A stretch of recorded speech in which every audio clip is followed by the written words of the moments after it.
সুপ্রিয় দর্শক, আসসালামু আলাইকুম। অনেকেই গরু এবং মহিষ পালনে লসের সম্মুখীন হচ্ছে, আবার অনেকেই লাভবান হয়েছে। কিভাবে মহিষ এবং গরু পালন করে সফলতা অর্জন করা যায়, এইসব বিষয় নিয়ে বিস্তারিত আলোচনা করার চেষ্টা করব। একজন প্রান্তিক খামারির সাথে কথা বলে অবস্থান করছি শেরপুর জেলার নালিতাবাড়ী উপজেলার ৫ নং রামচন্দ্রপুরা ইউনিয়ন মন্ডলীয় পাড়া গ্রামে। আশা করি পুরো ভিডিও জুড়ে সাথেই থাকবেন। ভালো আছেন? আলহামদুলিল্লাহ। আপনার নাম? আমার নাম আব্দুল মতিন। আপনি মহিষ পালন করেন কত বছর যাবত? প্রায় 2 বছর। এখানে লাভটা কেমন হয়? লাভটা গরুর চাইতে একটু বেশি হয়। খরচ? খরচও একটু গরুর চাইতে মহিষের খরচ কম, লাভের দিকেও বেশি? লাভের দিক দিয়েও বেশি। সামনে কি বেশি আকারে পালবেন? হ্যাঁ, সামনে খামার করব। কি জাতের মহিষ আপনার এগুলো? এইগুলা গুজরাটি। এই যে গরু এবং মহিষ পালন করতেছেন, সব মিলিয়ে কেমন আছেন? না, মোটামুটি আল্লাহ ভালোই রাখছে আল্লাহ।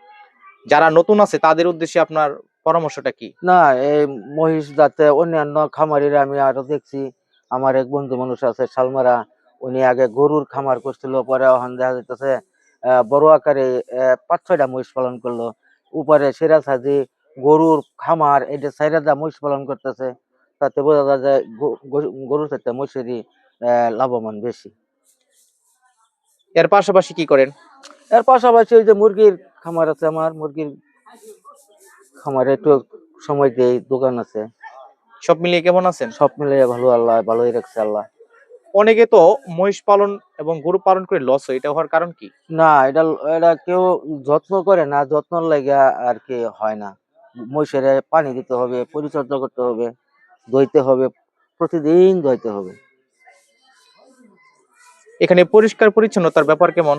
পরিষ্কার পরিচ্ছন্নতার ব্যাপার হলো, যদি এই নোংরা থাকে তাহলে মশা মাছি আক্রমণ করে, এরপরে খাবার খাইতে অসুস্থ হয়ে পড়বে।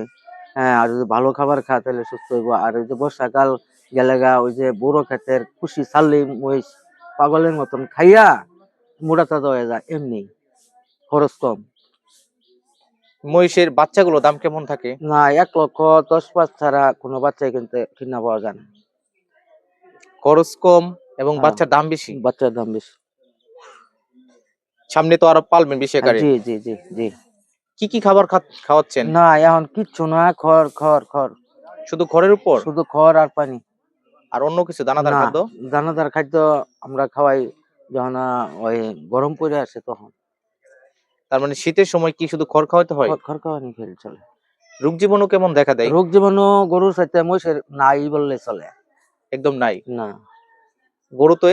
গরু তো এই যে কি অসুখ হয়, এই যে গা অবস্থা কি জানি হয়, বিভিন্ন সমস্যা হয়। বিভিন্ন সমস্যা হয়, কিন্তু মহিষের কম। তার মহিষের নাই বললেই চলে, মহিষের তার হয় মানে না। আমরা এক কথায় বুঝতে পারলাম মহিষ পালনে লাভ আছে, মহিষ পালনে লাভ আছে। খরচ কম। জি। খেত কি পল্লা দেন না এমনি খাওয়ান? না, এমনি। কোনো বলতে হয় না। না, পলতল হয় না। আপনাকে অসংখ্য ধন্যবাদ। আপনাকে ধন্যবাদ।